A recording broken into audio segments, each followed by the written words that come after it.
Thanks, guys. You are my greatest fans. I know that my choices in life were not the choices that they wanted. I don't regret anything professionally. That stuff is more irritating to me than it hurts me. Do you have any regrets, absolutely? This I want to know. I don't know about professional regrets. I don't think so. No, I don't. Have I hurt people along the way? Yeah, I have. But I think when you're successful or when you're on your own path in life, whether it's successful or not, you end up hurting people along the way. And I didn't physically hurt somebody, I didn't cheat them, I didn't steal from them, but I know that my choices in life were not the choices that they wanted or that they thought was okay. So I don't regret anything professionally, no. I wouldn't be sitting on your show if I did. Yeah, I mean, exactly. please. We want people like that. We want more people like that on my show. Do you really not care about what people think, or can I say that, yeah, you've grown thick skin? I definitely get affected by certain things that, certain groups of people might say. If it's an individual, it doesn't bother me. If it's my staff, crew of people that I'm around, yeah. Obviously that affects me. Or let's say it's a reporter that you've met so many times, you've interviewed with them so many times, and then they start writing all these things and misquoting you. Yeah. That stuff is more irritating to me than it hurts me. Well, I think we all get lots of hate mail and lots of people that hate on you. The first time I got it, though, I was about 19, 20 years old, so it affected me a lot. And that's why I said no to the Big Boss show, because I just didn't want to emotionally go through that again.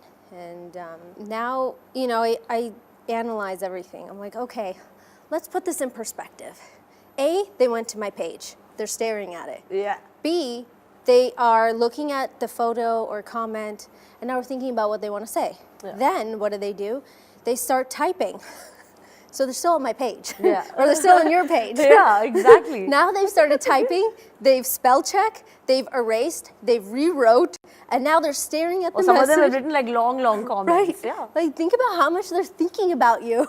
So then, once they've thought about it, now they're staring at their answer, they're gonna make sure that it's like, hard hitting, of course, and then they hit the send button. Yeah. So I go, thanks guys, you are my greatest fans. Yeah, as long as they're there. Right. And they're getting the number. So what do you think is that one decision that women make that actually, is actually a big mistake? I think it's when you meet like that person that you care about or love, when you start conforming too much of who you are and you lose a piece of who you are every time you conform to the other person. And it's really hard because that doesn't change until you've been with a few people that are, I guess, not the prince, that are just the frog. So I think that you have to just let it be yourself. Right, and I think that's really hard, and that only comes with time and meeting the right person, and then meeting so many different people, and then realizing that. Right. Yeah. So it's hard to do, but I think that's like your first choice, is finding that person that compliments you instead of someone that wants to change. Both my husband and I really wanted to start a family, and we had been trying through surrogacy for years, and it just wasn't working. And in that time frame, you've probably been there to St. Catharines. Yeah. So we were there, and we visit there often, and one of the days we went into their nursery, and there were so many babies there that time. There's been times where I've gone in, there's like 2 or 3 babies. This time there were like 8 or 10 babies, and they're just so beautiful and so cute. And I would look at them and go, I wouldn't see anything but you being mine. Like, I wouldn't even think that you weren't biologically mine if I could have you. And then that's when I asked my husband if, why don't we just adopt a baby girl? And he was like, yeah, sure, let's do it. And you just went there. And then the process just started. So Sunny, what's the choice that you feel that either you waited too long and you should have done it earlier, or maybe something that you completely rushed into, which you should have waited? Things that I've rushed into that I probably should have waited is some of the movies that I signed.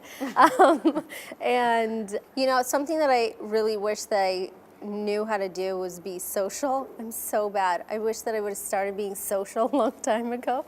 I am an introvert. I don't think you're social even now.